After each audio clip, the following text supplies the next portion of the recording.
Cette annonce d'Ottawa s'inscrit donc dans son engagement d'éliminer l'itinérance chronique au Canada. Pour voir concrètement quels sont les besoins sur le terrain, je rejoins James Hughes, qui est porte-parole et président de la mission Oakberry à Montréal. C'est un refuge pour sans-abri dont la mission est justement de mettre fin à l'itinérance chronique. Bonjour, M. Hughes.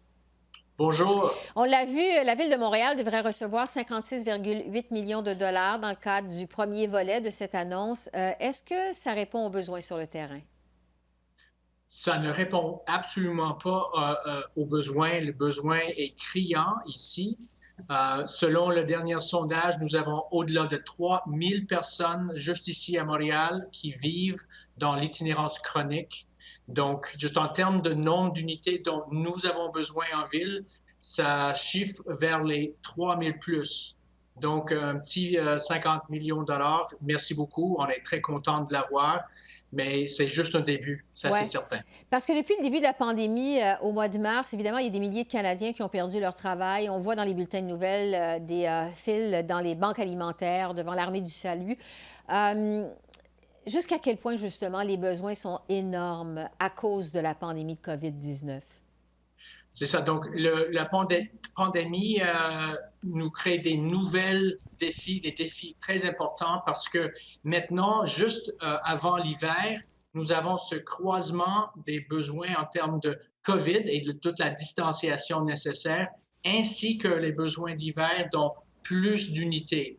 Donc, on a besoin finalement de plus d'établissements et plus d'unités toutes au même temps. Sans compter, bien sûr, toutes les mesures d'hygiène qui sont requises pour faire face au COVID, pour s'assurer que tout le monde est en sécurité la longue de l'hiver. Donc, écoute, nous sommes en la court terme très intense. Il y aura des annonces cette semaine, des mesures hivernales qui vont répondre d'une certaine mesure aux besoins, mais pour ce qui est du long terme, là, pour s'assurer que les gens vivant actuellement en itinérance sont protégés de l'hiver et du COVID à l'avenir, il faut bâtir des milliers d'unités de logement. Et c'est sûr que cette annonce est bienvenue, mais ça doit être perçu juste comme un début. On a besoin de beaucoup plus que ça. Oui, parce que le gouvernement Trudeau, justement, a annoncé aujourd'hui 500 millions pour construire le plus vite possible 3000 unités de logement au Canada, des unités de logement abordables. Quel genre de logement abordable, justement, on a besoin à Montréal?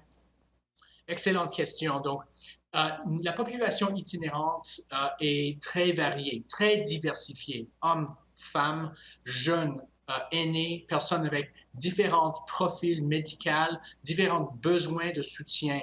Donc, quel type de logement nous avons besoin? Toute une variété d'unités. Certainement, on peut vivre avec des unités plus petites, des unités qui peuvent accommoder 2 ou 3 personnes. On a besoin des unités qui peuvent accommoder les personnes avec les problèmes de nature physique. On a besoin des unités aussi qui peuvent accommoder la programmation comme la gestion d'alcool. Donc, une variété assez large pour une clientèle qui franchement reflète la ville. Les personnes itinérantes sont comme tout le monde en ville dans sa diversité. Donc, voilà la réponse à la question. Oui, ça m'amène à vous parler d'un problème auquel on assiste à Montréal, un phénomène en fait qu'on croyait présent surtout dans l'Ouest canadien et à Toronto, où vraiment ça coûte cher, on le sait, de se loger, c'est-à-dire le phénomène des campements d'itinérants. Comme c'est le cas sur la rue Notre-Dame, où plusieurs dizaines de sans-abri ont érigé leurs tentes au cours de l'été, aux abords de la rue, parce que vraiment, ils ne sont pas capables de se trouver des logements abordables. Sauf erreur, ça, c'est du jamais vu à Montréal. Comment on en est arrivé là dans la métropole? Les campements sont nouveaux.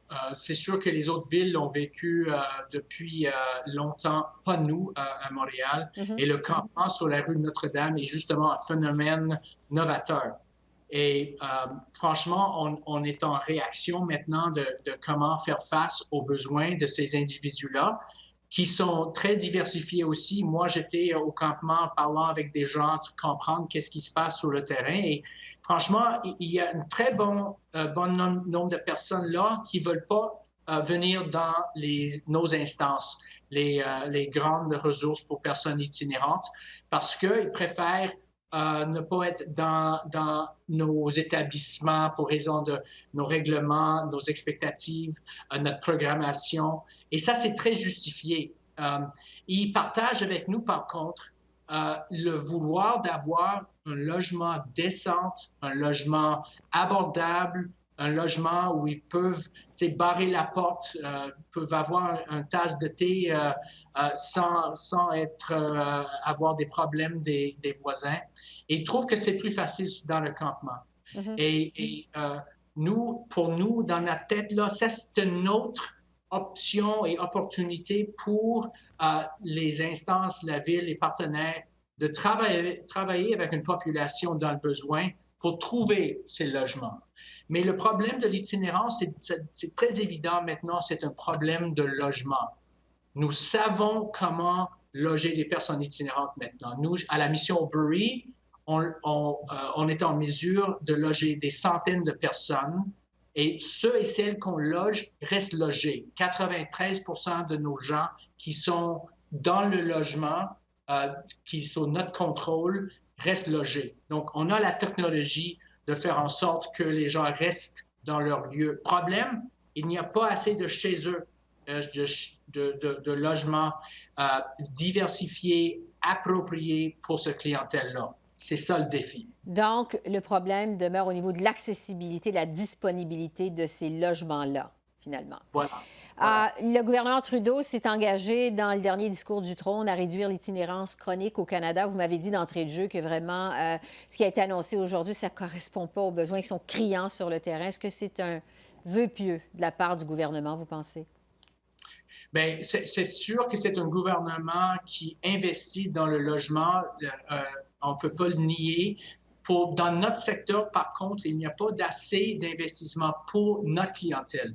Les personnes qui sont itinérantes sont juste parmi des clientèles qui ont besoin d'accès au logement abordable.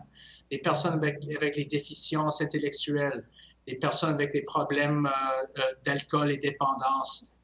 Il y a des dizaines de milliers de personnes sur les listes d'attente pour les logements abordables. Donc, le problème même là, hors de l'itinérance, c'est des problèmes de logement. Mais en itinérance, c'est criant. Nous avons besoin des milliers d'unités de logement juste pour notre clientèle.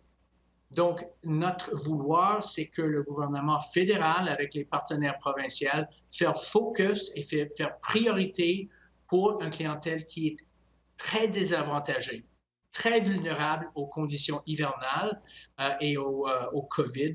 Donc, c'est pour nous, si on veut aller de l'avant pour éliminer l'itinérance chronique, il faut investir spécifiquement dans le logement permanent pour les personnes itinérantes.